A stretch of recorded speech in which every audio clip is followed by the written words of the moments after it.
You have a low pie, glass front, fireplace wood heater. It's a neat little airtight stove. This is your front deck and the view.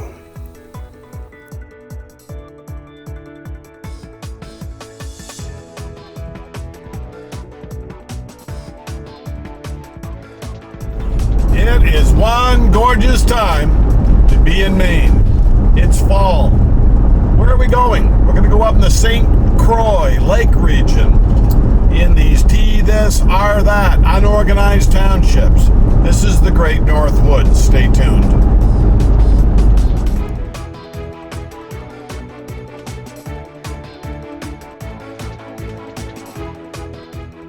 Hello, I'm Maine Realtor Andy Moores. Are you a leaf peeker? Do you like the brilliant colors? Kind of like the reds and the million shades of green and orange and brown. Fall is coming. Fall foliage. Leaf peekers are coming to northern Maine. The leaves are just starting to change in places. They haven't come off the tree yet because of rain or wind, and the color, probably in another couple days, will explode. Is it like that where you're listening or watching right now? Some places just don't have a lot of trees. Maine is 91% wooded. We have a lot of trees, hardwoods, softwoods.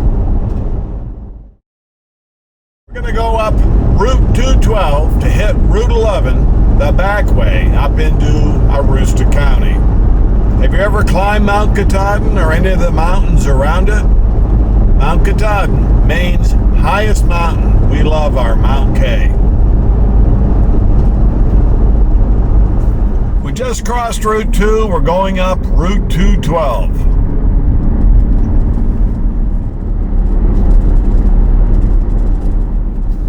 This is where Route 212 hits Route 11. If we take a left, we'll go down to Patton. We're going to take a right to head up into the county, the unorganized sections. Then we're going to take another right-hand turn to go east towards St. Croix Lake.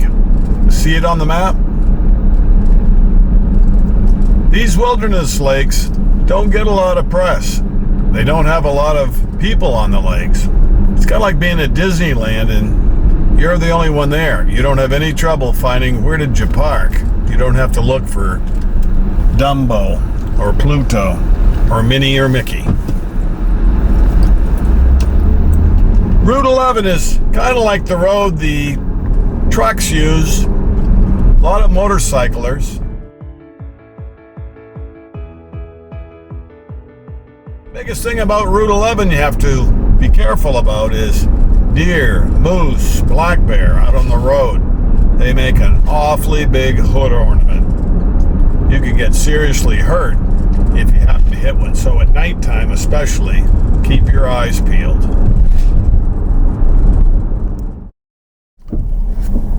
Here's where we turn off Route 11 to go up the St. Croix Irving Road.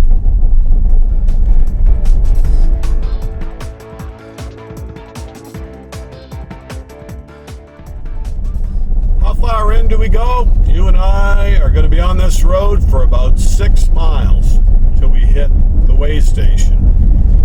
See on the map where we're going? We're off grid.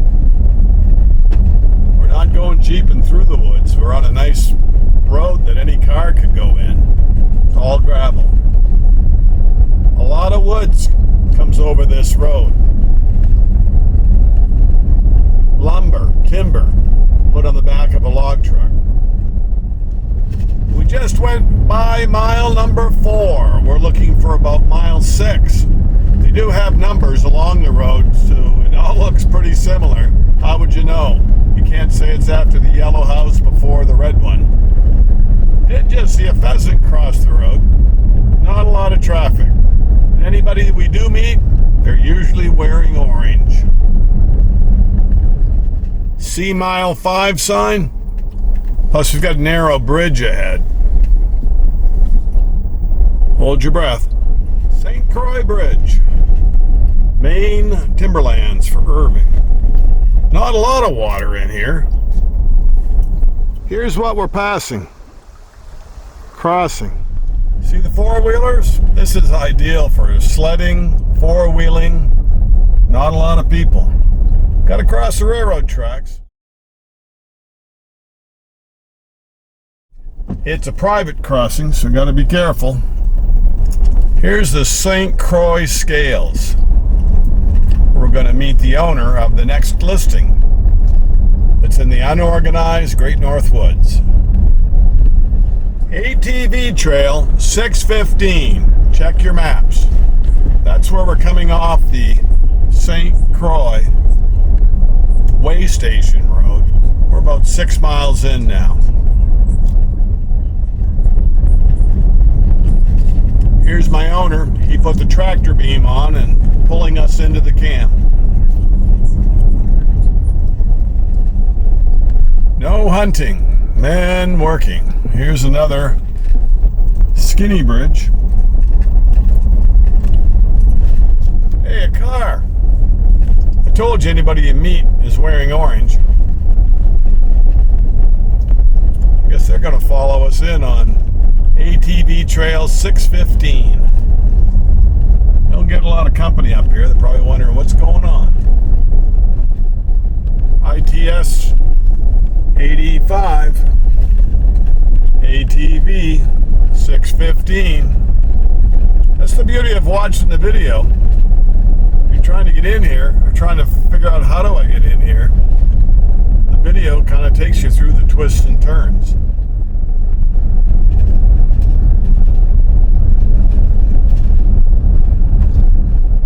The owner stopped and asked me, "You sure you want to bring your car in here?"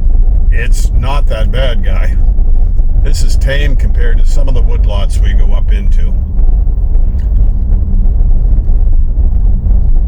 But you do have to pay attention. You can get turned around very easily with all the lefts and rights. If you're not familiar with the woods, it can all look alike. But nowadays with electronic GPS, you can get satellite service. Still good to know what the stars mean, where they're all located, just in case you do get lost. I had an Uncle Fred that used to go hunting up in this same area. He had a bus that had bunks in it, and he put a big weather balloon on the front bumper so that no matter where you were, you could see that weather balloon or keep looking up to make sure you got your bearings. Smart. A lot better than calling the warden service to, "Can you help me find my real estate broker? He's lost somewhere up there in a area of land about the size of Connecticut and Rhode Island." I want to see my grandchildren tonight. I'm going to get out of here. If you're looking for remote, rustic, off-grid, if you want to see a lot of wildlife, if you don't want to see a lot of people, you like four-legged more than the two-legged, this is where you want to be. It's getting below radar. Everybody needs to take a break from wall-to-wall people, traffic, crime. All that goes away up here in the Great North Woods.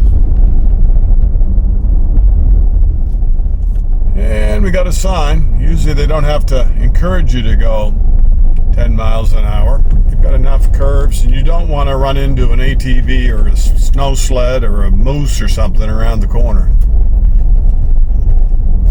Last 2 winters we didn't get a lot of snow, so you wouldn't have trouble getting in the winter. Otherwise you just park it, snow sled in. You can cross-country ski, snowshoe.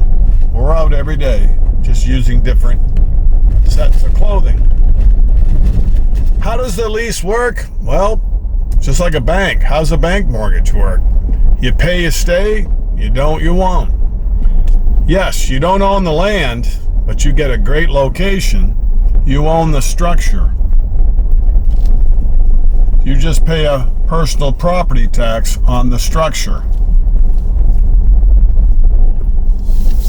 In your land lease, the property taxes for that section are paid for. So meet the neighbors in your neighborhood.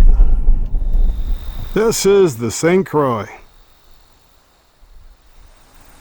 This is pretty. Definitely quiet. definitely quiet. Your fire pit, where you put a circle of chairs. You've got two decks, a front one overlooking the river, then you've got the one in the back. This is your rear deck. Here's the original camp from back in the 20s. This is quite a lumbering milling area, Pride's Mill. You've got a couple neighbors, I wouldn't call them close, on the other side of the railroad track. Train will honk at you on the way by. You don't get very many freight trains. Goes down about 15 feet. This is a bison pump. Not too far to haul the water. You've got one of these on the farm. This looks like an old-fashioned one, but down below it's got the stainless steel rigging. They retrofitted it about 1998 with bison pumps right out of Holton. About 18 by 18. Could you fix it up? Somebody might want a project.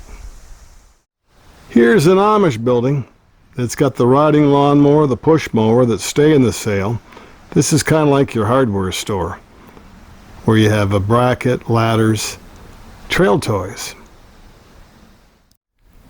Ice fishing, life jackets, a little bit of lumber, stovepipe, screws and nails.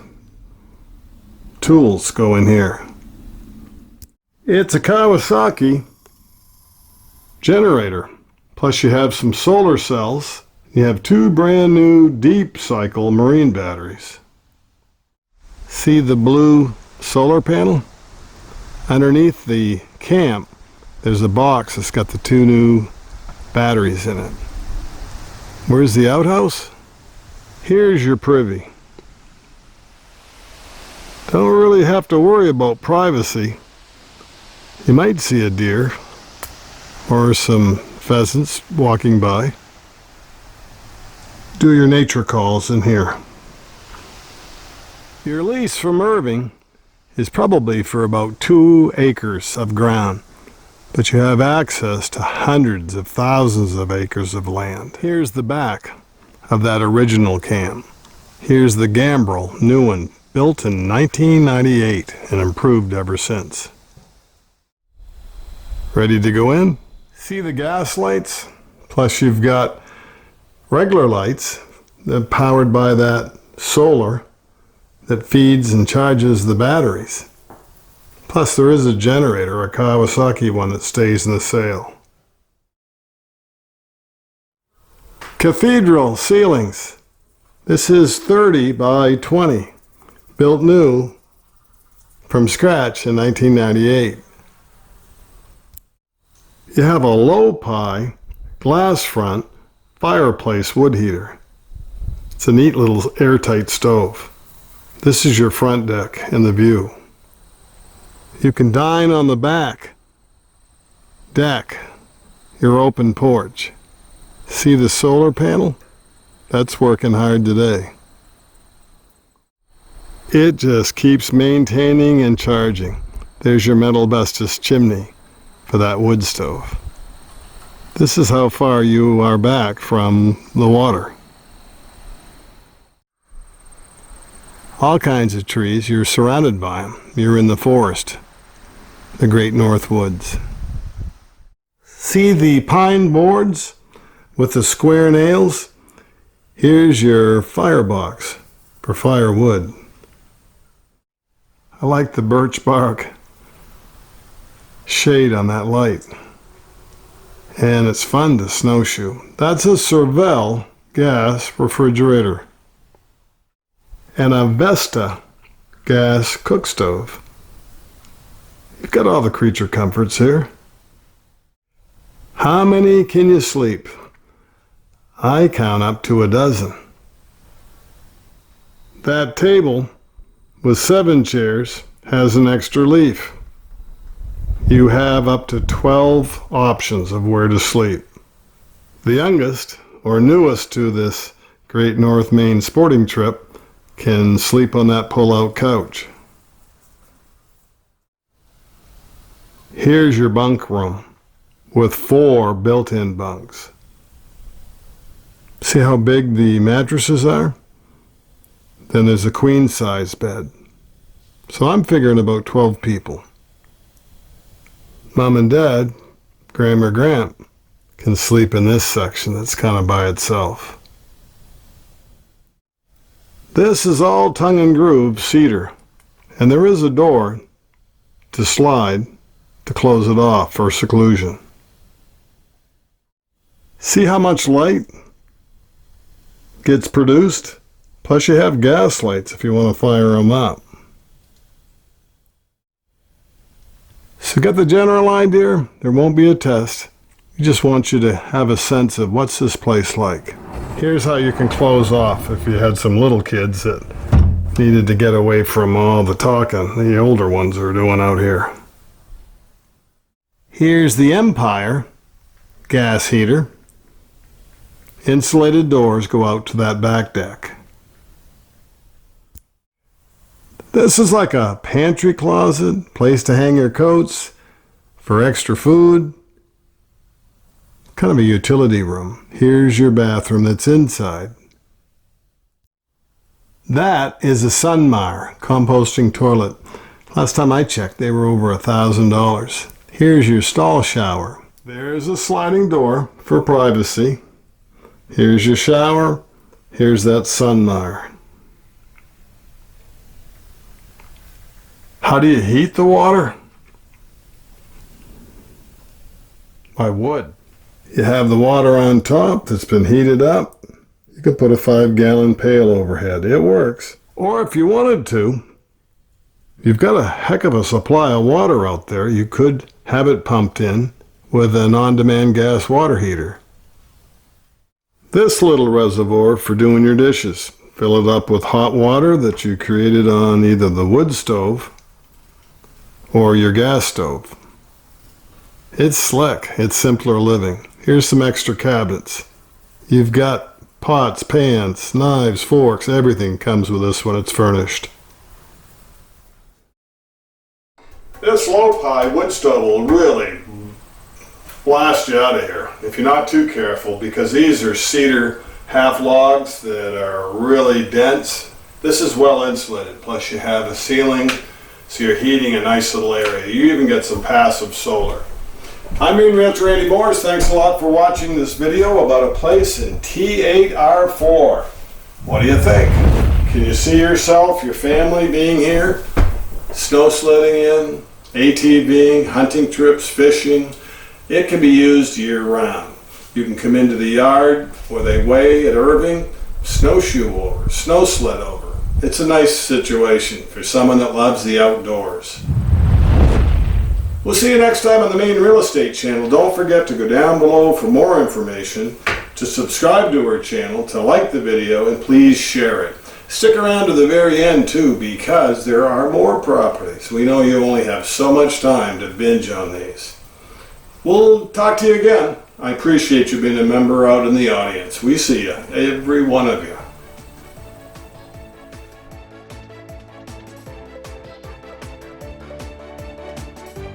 And don't forget to check out the Me in Maine blog. It's everything about why we want to be in Maine. Why would you invest in the Maine real estate here? Me in Maine blog. The link to it is down below in the description along with the price.